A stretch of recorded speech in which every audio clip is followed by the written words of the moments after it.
another 11, get something from nothing. I sit here looking for an answer. Maybe the biggest question was in the last chapter. You gave me the soul. As Guns N' Roses once most famously sung, welcome to the jungle, baby. G'day everybody and welcome to my Aussie gardening kitchen. If it's your first time here, my name's Darren, but please call me Daz. And as you can see, I'm in my orchard and things are just going crazy. Let's go have a look. So this is what it's seriously like to get to the other end of my orchard at the moment. As I just move some of these branches out of the way.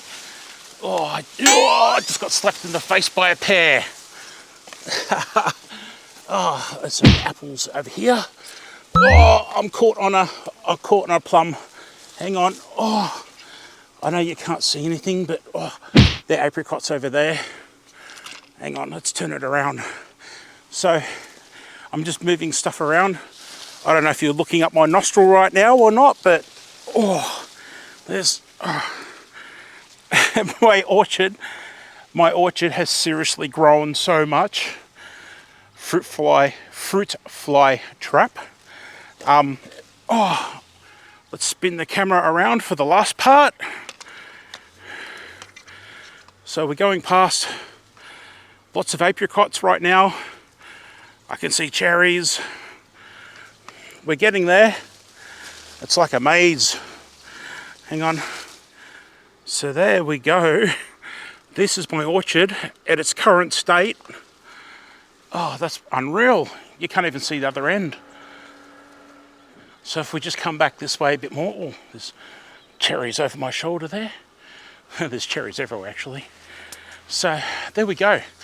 That is the state of my orchard as of November 15, 16, I think it's about November 14 actually, which is spring here in Australia. So we've got some cherries happening in this tree here, more cherries in that tree there, and then we've got the apple trees, two there, apple tree here, plenty of apricots going on over here. And look, you can't even see down the other end anymore where the pear and plum and peaches are. So one thing I wanted to mention in this update is how I've got fruit trees, multiple fruit trees of the one species, but different varieties that fruit at different stages. So a great example is these cherries. These ones right here, I've been picking these for about 2 weeks now and eating them, and they're fantastic. Meanwhile, this other tree behind me, they're ripening at a different rate, and the other tree down the other end of the orchard are ripening at a different rate. So if I've worked it out properly, I should have three trees of cherries all ripening at different times, and that way I'll have a season of cherries that should last a good 3 months where I'm picking them and just enjoying this delicious, delicious fruit. Oh man, I love cherries. As a lot of my regular viewers would know, I had an absolute disaster of a year last year with rats and mice after the region was flooded. So far, so good. Touch wood. Touch wood. I'm not having pressure from rats and mice anywhere near last year. And last year, all my cherries got stripped from the trees. As you can see, I'm leaving them as long as possible to ripen, and they're pretty much faring really well. I've got the orchard completely netted, so that's keeping birds out. The chicken, little mama, she's been in here and she's had her fair fill of cherries, low-hanging cherries. But hey, she does a great job in here, scratching around and eating pests, and she's welcome to any low-hanging fruit. Look at that. I couldn't help myself. I've just got to have one right now. Wow. Leaving them to ripen as long as possible is so good. The sugars come out so much more, and that was incredibly sweet. Oh man, I'm so lucky and I'm so fortunate to be able to do what I can here, and oh man, good times. As you can see here, I'm trialing these fruit fly traps. I've got a couple of them. They're an Australian made product, and they target the female fruit flies and the male fruit flies. but mainly the females. And essentially what you do, you put a gel in the bottom here, and there's a sticky surface paper stuff that you put inside, and they smell that attractant, and they come up through the holes, little holes in the trap, just here on the sides, hopefully you can see. And then they go in, and once they sit on that paper, they're stuck, they don't go anywhere. Unfortunately for me, as some of you would have seen in my previous videos, fruit fly are an absolute pest in this region. They're really bad. And I've had a lot, and I mean a lot, of fruit decimated by fruit flies. Queensland fruit fly in particular, and Mediterranean fruit fly. But it looks like, looking at these here, I'm pretty sure it's the Queensland fruit fly that I'm having my biggest issues with. So the plan is to hang a couple of these traps in the trees, and there's a separate trap that actually looks for the males only. But it's the females that do the damage because they sting the fruit and lay the eggs inside, and that's what those little worms are, those little maggot-like things that go all through your fruit and eat and try and live their life cycle. Now what I will try and do also is I've got exclusion bags, and I'll take the exclusion bags and put them over as much fruit as I can. But there's so much of it here, it's such a massive job, and I just don't know if I'm honestly going to cover every single bit of fruit.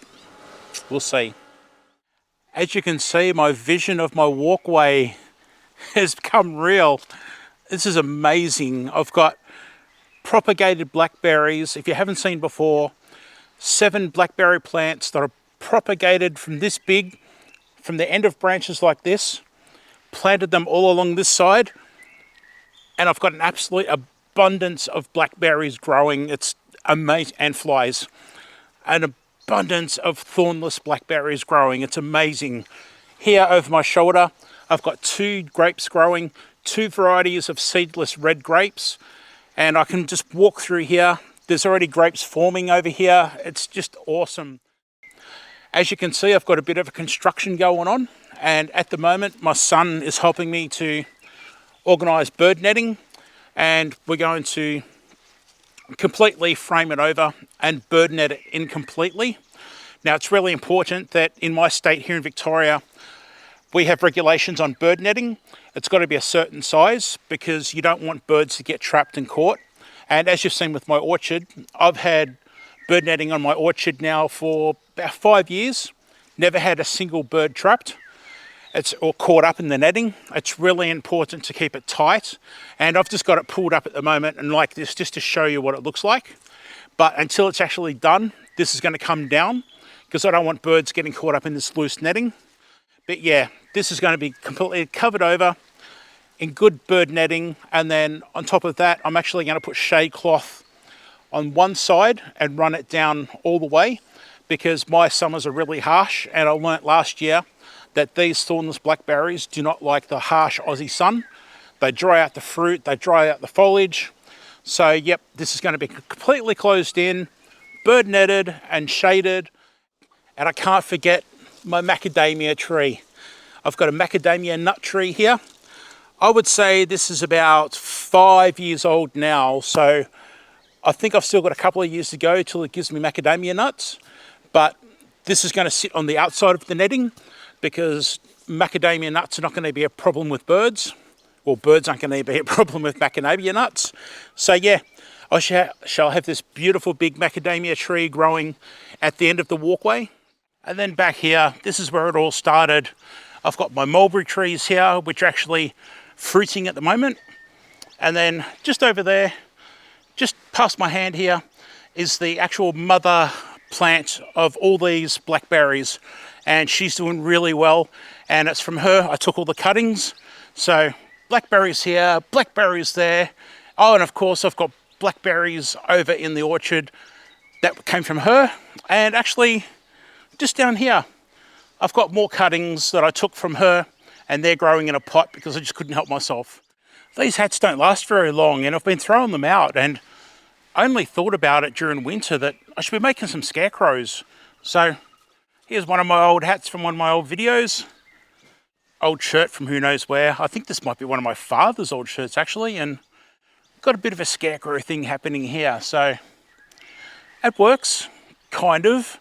The birds are very cheeky around here, so obviously I still need netting, but I do find that this actually keeps the sparrows away from this section, which is really good because I've got all mulberries and blackberries growing here. So it doesn't scare all my native birds, which is great, but those annoying little sparrows, see you later. As you can see, the raspberries are doing really well in the usual raised beds that I have.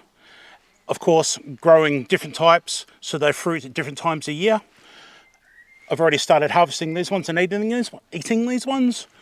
Those ones there will pop up and they'll be autumn, and the other ones over there, they're a mix of summer and autumn raspberries as well. Love my raspberries. Hi. Hi. Ooh. Ooh. My little mate having dinner tonight. Ooh. Ooh. The strawberries, strasberries, pineberries, blueberries, tayberries, black currants, they're all doing really well at the moment. I'm just harvesting so many and... What? Ooh. I've got a little mate over here, crested pigeon, Australian native crested pigeon, and it's off camera at the moment. You would have heard it just then. It just got swooped by another bird. But yeah, I get the crested pigeons and other native birds coming in for a feed. And yeah, that one in particular calls me every night.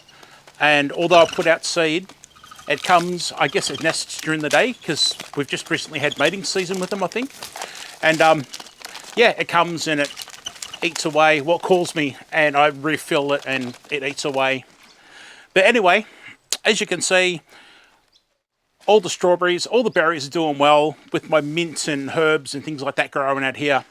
So yeah, it's been fantastic. It's just a really good time at the moment where I'm doing a lot of smoothies and sorbets and things like that. And as much as I love my fresh berries, I love to freeze them and make ice cold sorbets and ice cold smoothies with berries. It's just fantastic. I've rearranged this section a little bit. I've still got my big strawberry growing area here with some potted blueberries here and over the back there, and black currants growing in a pot here, and all my herbs and things like that. But what I've done behind me, which I'll have to move out of the way for, is that I've actually got raspberries. Now, anyone that knows my channel knows that I grow a lot of raspberries already over in another part of the yard. But over behind me, I've got a raspberry wall that I'm growing here. It's potted raspberries, and I've also got some tayberries here. This is tayberry here. Hopefully you just saw that. So I'm going to have raspberries and tayberries growing in here along with the strawberries and a few other berries like the blueberries as well. So yes, I've got a berry big amount of berries growing in here. Get it? Berry? Forget it. Here you go, check this out. This here is a strasberry.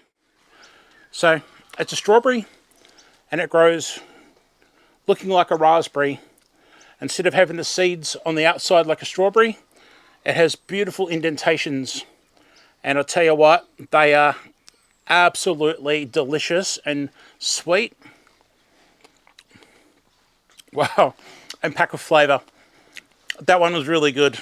I'm doing well with my fruit today. So that's where I am at the moment, this time of year in spring with my berries and my orchard. If you wouldn't mind checking out this video on the screen right now, I'd appreciate it. And thank you for being here. And I will hopefully see you in the next cooking or gardening video. Bye for now.